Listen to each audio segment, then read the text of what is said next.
The rain came down in sheets, sharp and cold, blurring the city lights into smudges of gold. On the corner of a deserted street, a man stood with nothing but a thin jacket clinging to his soaked shoulders. Beside him, a woman trembled, wrapped in luxury yet helpless against the chill. He noticed her hands, pale, shaking, unsteady. Without a thought, he slipped off his jacket and placed it over her shoulders. She looked up, startled. No one had ever done that for her before. What he did not know was that she held the power to change his entire life. Before we uncover what happened next, make sure to subscribe to Racism Untold Stories, where every story reveals the hidden truths about humanity, prejudice, and redemption. Malcolm Price had always been a man who lived between two worlds. He worked in the shadows of the city that glittered above him, where glass towers reached for the clouds, and those inside them never looked down. Every morning before the sun broke through the haze of smog and exhaust, he brewed his weak coffee in a chipped mug and stared through his window at that skyline. The towers were beautiful, but they also mocked him. They stood for everything he wanted to reach but could not touch. His apartment was small and dim, with wallpaper that peeled at the edges and pipes that groaned when the water heater coughed to life. Yet, despite the noise and the cracks, Malcolm kept it clean. His mother had taught him that even when life offered little, dignity came from how one treated what one had. She used to tell him, "You can be poor, but you do not have to be small." He lived by those words. He worked 12-hour shifts at a warehouse owned by Hartman Industries, one of the largest construction firms in the city. Every day, he lifted boxes heavier than his body weight and loaded trucks that carried supplies to the same high-rise offices he dreamed of entering one day. He was paid little, but he never complained. Complaining did not fix things. Hard work, he believed, might. The people around him rarely noticed him. Some called him Kid, even though he was in his 30s. Others avoided making eye contact altogether. In the cafeteria, the supervisors sat at one table while the warehouse workers ate at another. It was an unspoken line that no one dared to cross. Sometimes Malcolm wondered if anyone even knew his full name. On the day everything began, the air carried the chill of winter, and the sky looked bruised and heavy. It was one of those evenings when the world seemed to be holding its breath. The city streets glistened with rain that refused to stop. The buses ran late, the lights flickered, and everyone hurried past each other without a word. Malcolm had finished his shift late because a delivery truck had broken down, and the supervisor made the workers stay until every last box was moved. By the time he clocked out, the rain had turned fierce. His jacket was old, but it kept him dry enough, and his shoes squeaked as he ran toward the bus stop. The streetlights cast a hazy yellow glow, reflecting off puddles that stretched across the cracked pavement. When he arrived, only one other person stood there. A woman, alone, clutching her phone with shaking hands. Her umbrella was broken, her hair soaked, and her expensive coat clung to her like a second skin. She looked like she did not belong there, as if she had stepped out of a different world and lost her way. Malcolm glanced at her briefly. He noticed the way she tried to hold her composure, though her lips trembled. She was clearly someone of means. Her shoes, though muddy, were of a kind he had seen in glossy advertisements. Yet in that moment, she looked as fragile as anyone else caught in the cold. She looked around nervously when a group of teenagers passed by laughing. Her eyes flicked toward Malcolm, then away. He could almost feel her unease. The subtle tightening of her grip on her purse, the quick glances meant to assess whether he was safe to stand near. He had felt that look many times before, the one that judged before knowing, that measured worth through fear and assumption. Still, he did not move away. Instead, he turned slightly so she could see his hands tucked in his pockets, a silent reassurance that he meant no harm. He leaned against the bus stop pole, watching the rain cascade down the glass shelter. Minutes passed, then 10, then 20. The bus did not come. The rain grew heavier, and the temperature dropped. The woman began to shiver, her shoulders trembling under her wet coat. She tried rubbing her hands together, but the cold had numbed her fingers. Malcolm hesitated. He knew how it looked, a black man approaching a well-dressed white woman at night in an empty street. He knew how easily kindness could be mistaken for threat. But the sight of her shaking so violently tore at something deep within him. His mother's words echoed again in his mind. "You can be poor, but you do not have to be small." He took off his jacket. It was old, the seams worn, but it still held warmth. He stepped closer, slow enough not to startle her. She turned quickly when she sensed his presence. For a heartbeat, fear flashed across her face, then confusion, then disbelief. Malcolm did not say anything. He simply lifted the jacket and draped it gently around her shoulders. The warmth startled her, and for a moment she looked as if she might refuse it. But the cold won. She clutched the fabric tightly around herself, her eyes darting up to meet his. There was a pause, a strange silence that seemed to soften the sound of the rain. He nodded once, then stepped back under the awning without expecting a thank you. The woman stood there for several seconds, frozen not from the cold, but from something else, something unfamiliar. No one had ever done that for her before, not without expecting something in return. She looked down at the jacket, its fabric rough and faded, and felt a heaviness in her chest that had nothing to do with the weather. When the next bus came, it was already full. The driver waved it off, unwilling to stop for only 2 passengers. Malcolm sighed, his breath forming small clouds in the cold air. The woman stared at the bus as it passed, her eyes distant, as if she had just been reminded of how powerless even privilege could be.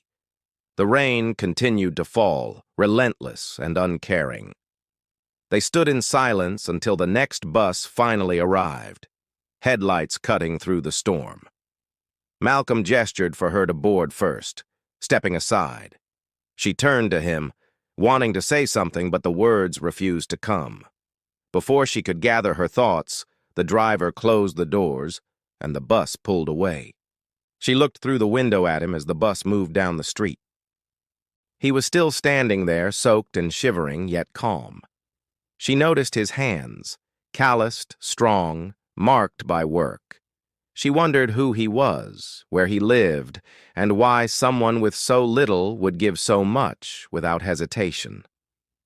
When she reached her home that night, a penthouse overlooking the very skyline Malcolm admired, she removed the jacket and held it in her hands. The fabric smelled faintly of rain and something else, something she could not name. She placed it over a chair instead of discarding it. For the first time in years, Evelyn Hartman, CEO of Hartman Industries, could not sleep. Her mind replayed that moment under the rain again and again. The image of the man, so quiet, so selfless, would not leave her. And though she did not know it yet, that moment at the bus stop had already begun to change everything she believed about kindness, power, and the invisible lines society draws between us. Because sometimes the smallest gesture, given by someone society refuses to see, can awaken a heart that has long forgotten how to feel. The following morning dawned with the kind of brightness that felt almost cruel after a night of storm. The city glistened under sunlight that revealed every puddle, every mirror-like reflection of the towering buildings that scraped the sky. Evelyn Hartman stood before her floor-to-ceiling window, looking out over the city her company had built, steel, glass, and ambition reaching endlessly upward. Her assistant had already brought in her coffee, black and strong, and placed it carefully on her desk. But Evelyn barely noticed. Her eyes lingered on the people below, moving like tiny figures through the streets. Somewhere among them was the man from the bus stop, the man who had given her his jacket without hesitation. His face stayed in her mind, not because of pity, but because of the unsettling realization that she had misjudged him the moment she saw him. For years, she had prided herself on being fair, progressive, and modern. She spoke at conferences about diversity, signed policies about equality, and believed she was part of the solution. But in that instant under the rain, she had felt fear, an instinctive, unspoken prejudice that had lived within her without permission. It haunted her. She went through her morning meetings distracted, her words automatic. Her team noticed but said nothing. No one questioned the CEO's silence. By afternoon, Evelyn had made a decision that she could not explain logically. She would visit one of her company's warehouses, the one located on the industrial side of the city. It was where most of Hartman Industries' supplies were stored before construction deliveries went out. The warehouse was far from the sleek glass headquarters. It smelled of metal, sweat, and dust. The fluorescent lights flickered overhead, illuminating rows of shelves stacked with materials. Workers moved in a steady rhythm, their uniforms faded, their expressions weary. Evelyn had not been there in over 2 years. When she stepped inside, escorted by 2 executives, the workers paused. Some stared, others quickly returned to work.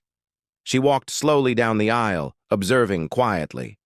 And then she saw him. Malcolm. He was lifting boxes, his shirt damp with effort, his movements methodical and efficient. He did not look up, unaware that the woman who now watched him was the same one who had stood shivering beside him the night before. Evelyn froze mid-step. The air seemed to shift around her. Richards, one of her senior managers, noticed her hesitation and leaned closer. "Hard-working type," he said with a half-smile. "Quiet, keeps to himself. But not the kind of man who goes far. They usually do not have the discipline for it." Evelyn's gaze snapped toward him. "Discipline?"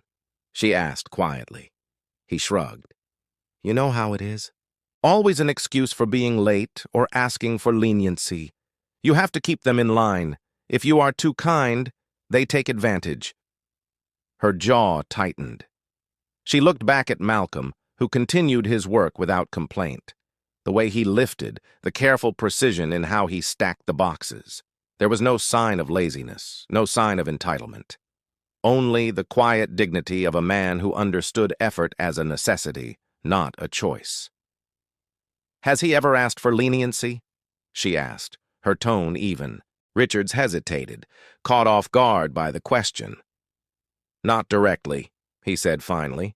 "But they always find subtle ways to—" Evelyn cut him off with a single look. Her patience for his tone had vanished. She realized in that moment that this was not about one man. It was about the culture she had unknowingly allowed to grow within her company, an invisible structure of prejudice hidden beneath polished professionalism. She walked closer to the loading area, ignoring the whispers of her staff. The workers stiffened as she approached. Evelyn scanned the floor, her eyes catching every detail, the worn gloves, the poorly maintained machinery, the exhausted faces. She felt the distance between her reality and theirs more sharply than ever before. When Malcolm finally noticed her presence, he straightened. Their eyes met. For a fleeting second, recognition flashed across her face, but he did not notice. To him, she was simply another executive, powerful, unreachable, indifferent. He nodded respectfully, as he had been trained to do. Then he went back to work. Something inside Evelyn broke quietly. That evening, she returned to her penthouse and placed the jacket on her desk. She touched the frayed collar, remembering how easily he had parted with it. The kindness had cost him comfort, yet he had given it freely. She realized she had never given anything without a calculated reason, not time, not effort, not compassion. Everything in her world came with a transaction, a return, a measurable gain. But Malcolm's act had no price. In the following days, she began to review internal reports and employee feedback forms. She wanted to know more about the warehouse conditions, about the people who kept her company running while remaining unseen. As she read through the documents, a pattern began to emerge. Minority workers consistently overlooked for promotions, safety concerns ignored, reports filed and dismissed without investigation. Her chest tightened as she turned each page. Every line felt like a quiet indictment against the empire she had built. Late one night, she found Malcolm's name on a safety form. It detailed an incident where a worker had injured his hand due to faulty equipment. Malcolm had been the one to report it, but his supervisor had dismissed it as operator error. The date of the report was nearly identical to the day she had been stranded in the rain. That connection struck her harder than she expected. She began to see how the same system that left her helpless that night, the system that judged by appearance and class, was the one she had perpetuated in her own walls. Evelyn attended another warehouse inspection, unannounced this time. She arrived quietly without the entourage or photographers. She observed the interactions between workers and supervisors more closely. She saw the difference in tone, the subtle dismissal, the way instructions changed depending on who was being spoken to. When one of the workers, a young man, was reprimanded harshly for a minor mistake, Evelyn noticed the look in Malcolm's eyes. He did not speak, but the disappointment there was unmistakable. It was the look of someone who had grown used to injustice but never numbed to it. The next day, Evelyn summoned her executive team. She asked for transparency, for full access to employee feedback, for detailed information about promotion demographics. Her tone was sharp and calm, but beneath it was a storm that few had ever seen in her before. Some executives exchanged glances, uneasy. They had grown accustomed to a CEO who spoke of ethics in boardrooms but rarely questioned their behavior directly. When Evelyn read Malcolm's name aloud, the room went still. "Who oversees this department?" she asked. Richards raised his hand slightly. "I do," he said, his confidence wavering. Evelyn closed the report. "Then you will explain to me," she said, "why an employee who demonstrates integrity, consistency, and leadership has been denied advancement for 3 years. He stammered, offering excuses about seniority, about qualifications, about fitting the culture. Evelyn stood, her expression unreadable. "Perhaps it is not he who fails to fit the culture," she said softly. "Perhaps it is the culture that has failed him." For the first time in her career, Evelyn felt what it meant to be ashamed of success. She realized that her achievements stood on foundations built by people who had never been seen, never been thanked, never been treated as equals. As she left the room that day, she looked out at the skyline again. It no longer looked like triumph. It looked like reflection, each glass window holding the faces of those she had ignored. And among those reflections, she saw Malcolm Price, the man whose simple kindness had awakened her conscience and forced her to see the truth hidden beneath the comfort of privilege. The storm that had drenched them both was gone now, but another kind of storm had begun to rise inside her, a storm of reckoning. The day of reckoning began quietly, like most days that change everything do. The morning sun was bright, yet the air inside Hartman Industries felt heavy. The boardroom, usually alive with chatter and ambition, was filled instead with a nervous silence that clung to every polished surface. Evelyn Hartman stood at the head of the long glass table. Her reflection stared back at her, controlled, composed, but different. There was a fire in her eyes that had not been there before. Her executives sat around her, shifting in their chairs, their murmurs fading as she placed a thick folder on the table. It was labeled Internal Review, Employee Equity and Treatment Reports. The moment she opened it, she knew she was crossing a line that could not be uncrossed. For weeks, she had been gathering evidence, emails, reports, performance evaluations, complaints that had been buried under bureaucracy. Every document revealed another layer of neglect, another moment when the company had failed the very people it depended on. Her company, her failure. Before we begin, Evelyn said, her voice steady, I want to remind everyone in this room that numbers can lie if we let them. A few heads turned. One of the executives, Richards, adjusted his tie and offered a smile that did not reach his eyes. Evelyn, he said carefully, I am not sure what you mean. Our diversity metrics have been reviewed and approved by... She held up a hand, silencing him. Metrics do not show humanity, she said. They show what we want the world to believe. The tension deepened. She flipped open the folder and pulled out a report. This is from Warehouse Division 4, she continued. It details repeated safety violations, ignored grievances, and disparities in promotions between white and minority employees. No one spoke. She looked around the table, her gaze unwavering. This report was filed over a year ago, she continued, and yet nothing changed. In fact, the employee who filed it was later denied promotion twice. Richards cleared his throat. Evelyn, these people exaggerate. You know how workers can be when they feel entitled to more than... Her hand slammed against the table, the sound sharp and startling. The echo silenced him instantly. Enough, she said. Her tone was no longer calm. It was steel. You will not call them these people. You will not dismiss their voices because they do not wear suits or sit in this room.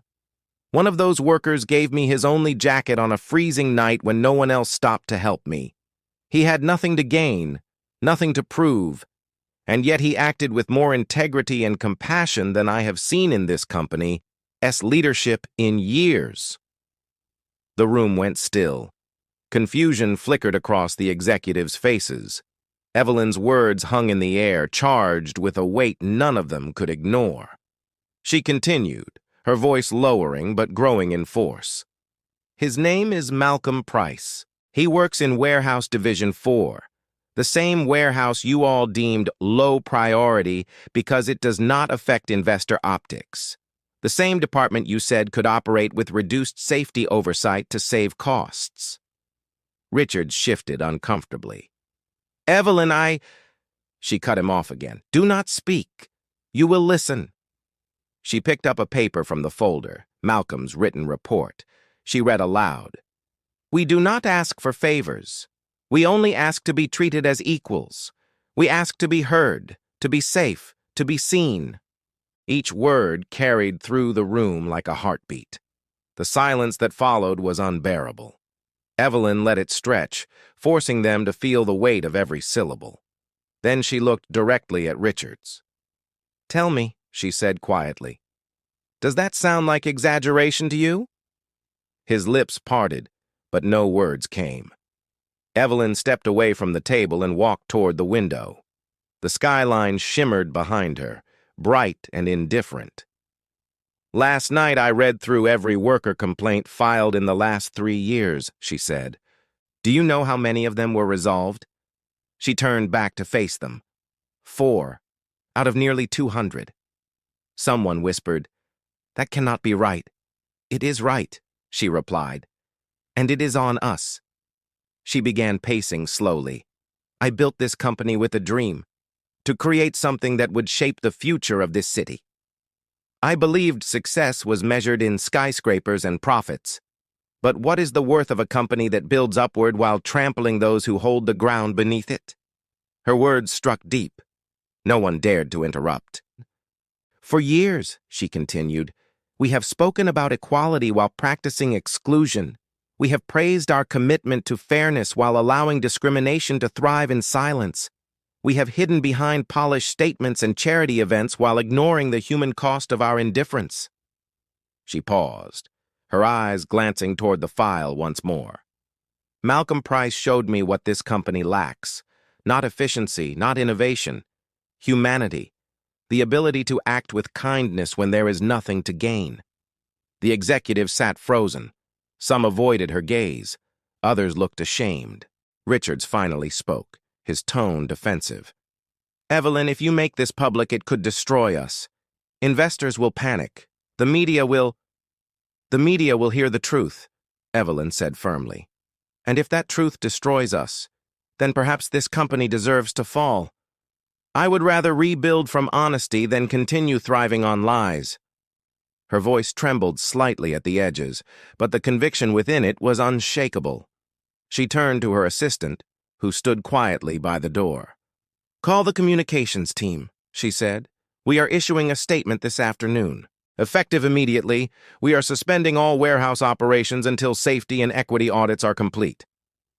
The executives erupted in protest, voices overlapping in chaos, warnings about profit losses, stock prices, public backlash. Evelyn stood still, letting them speak until their words ran out of breath. Then she said almost softly, "The rain last night did not destroy me. It woke me up. The only thing that can destroy this company now is continuing to ignore the truth." Silence returned, heavier this time. Later that day, Evelyn walked alone through the warehouse once more. The workers had gathered, curious and anxious after hearing rumors of the CEO's sudden order. When she appeared, whispers rippled through the crowd. Some stepped back, uncertain of her intentions. Malcolm was among them. His uniform was dusty, his hands marked by hard labor. When their eyes met, recognition finally sparked. He froze, disbelief crossing his face. She gave a small nod, a silent acknowledgement of what had passed between them. Evelyn climbed onto a small platform near the center of the floor. She looked out over the crowd and spoke clearly, her voice echoing through the space. "I came here today not as your boss, but as someone who owes you an apology," she began. "This company has failed you. I have failed you. We have allowed systems that silence your voices, that diminish your worth, that ignore your humanity. That ends today." The workers listened, still unsure, but hope began to flicker in their eyes. She continued, "You deserve better than empty promises. You deserve action. From this moment forward, your safety, your dignity, and your growth will be the foundation of this company, and it begins with acknowledging the man whose simple act of kindness opened my eyes." Her gaze fell on Malcolm. "Malcolm Price," she said, her voice steady but filled with emotion. "You reminded me of what leadership truly means. You saw humanity where others saw difference, and because of that, this company will never be the same again." For a moment, no one moved. Then, slowly, the room erupted into quiet applause, hesitant at first, then stronger, until it filled the warehouse like the sound of rain returning. In that moment, Evelyn knew the truth had finally been spoken aloud. The masks had fallen. The hypocrisy had been exposed, and from that confrontation, something new, something just, had begun to take root. The world outside continued its rhythm, but inside that warehouse, history had shifted. A storm had passed, and from it came light. The story moved through the city like wind through bare branches. At first it sounded like gossip, then it settled into something heavier. A truth that would not be shaken loose. People who had seen the bus stop in passing now carried the memory in their pockets, returning to it like a coin they could not spend. The moment of the jacket had become a mirror. It reflected more than a single act of warmth. It reflected the quiet architectures of power that held people down, without anyone admitting the weight. Malcolm Price woke to another gray morning, the city still wet from the memory of rain. His jacket was gone, and his feet were cold, but his hands remembered the shape of warmth. He moved through the day with the same steady gait he had always used, unaffected outwardly by the shifting currents of fate. He did not seek recognition. He had never wanted medals or speeches. His life had been built on the small, steady truths his mother had handed down: work without complaint, kindness without calculation. Evelyn Hartman watched the city from the glass of her office and felt a hollow she had not expected. The skyline that used to promise triumph now read like a ledger of omissions. She had called audits, instituted immediate safety measures, and suspended the practices that privileged appearances over people. Those actions addressed immediate harms, but they did not fill the emptiness she felt when she considered how blind she had been. Word reached the warehouse floors that the company would change. It arrived through memos, then through meetings, and finally through faces. Men and women who once masked their fear with resigned silence began to speak in small circles. They described injuries that had been dismissed, opportunities that had been redirected, and a steady diet of microaggressions that had never been labeled as cruelty. The air grew thicker with truth, and it began to move people into motion. Malcolm received a simple envelope from Human Resources. It asked him to come to the corporate office for a meeting. He thought it must be a clerical error. He presumed that a man like him rarely attracted the attention of a corner office. When he arrived, the lobby felt like a different country, quiet, austere, full of polished surfaces that reflected his own image back at him in fragments. He held himself as he always had, upright, careful, patient. Evelyn stood in the conference room when he entered. She had asked for no fanfare. Cameras did not follow them here. She only wanted to look him in the face without the interference of titles. When their eyes met, there was no exchange of public platitudes. There was only the tight, honest recognition of two people who had crossed an invisible line and found themselves on common ground. She returned the jacket, cleaned and folded, as if offering back what had once been taken. The gesture was more than the return of cloth. It was an acknowledgement of responsibility. She had changed more in that gesture than she could say. He accepted it without grand reaction. His gratitude was private, genuine, and brief. It was enough. Evelyn used her authority in ways she had never used it before. She announced immediate safety audits, independent oversight of warehouse practices, and the creation of a workers' council with real decision-making power. She demanded transparency from senior managers who had treated concerns like inconveniences. She ordered training that focused not on optics, but on structural change. The memos used new language: equity, restitution, listening. The changes triggered resistance. There were executives who saw the reforms as threats to short-term profit. Investors muttered about margins. There were boardroom arguments that smelled of fear. Evelyn faced those fights with a stubbornness that she would later describe only to herself as necessary and overdue. She pushed forward because the memory of a man in the rain would not allow her to do otherwise. Beyond the memos and the meetings, the city began to feel different. Neighbors who had once hurried past each other began to hold doors. A local shelter reported a rise in donations framed not as charity, but as community accountability. The warehouse workers who had once learned to keep their complaints small found that their grievances now had listeners with power to act. Promotions that had been rationed by invisible bias started to open on merit and interview processes that were retooled to reduce subjective gatekeeping. Malcolm did not accept lavish compensation or the limelight that some tried to thrust upon him. He declined offers that would have placed him at the center of corporate photo ops. He requested instead a small fund to support a community winter clothing initiative. He wanted warmth distributed where it mattered, at the bus stops, at shelters, at corners where people waited, and hoped for the next ride, the next job, the next mercy. He believed in practical dignity. Evelyn used her platform to tell the truth without theatrics. She spoke at public forums and at internal gatherings. She recounted her own failing, not as an apology that would erase anything, but as a confession that could catalyze change. She made it clear that policy alone would not suffice. Culture must be remade. Leaders must be held accountable.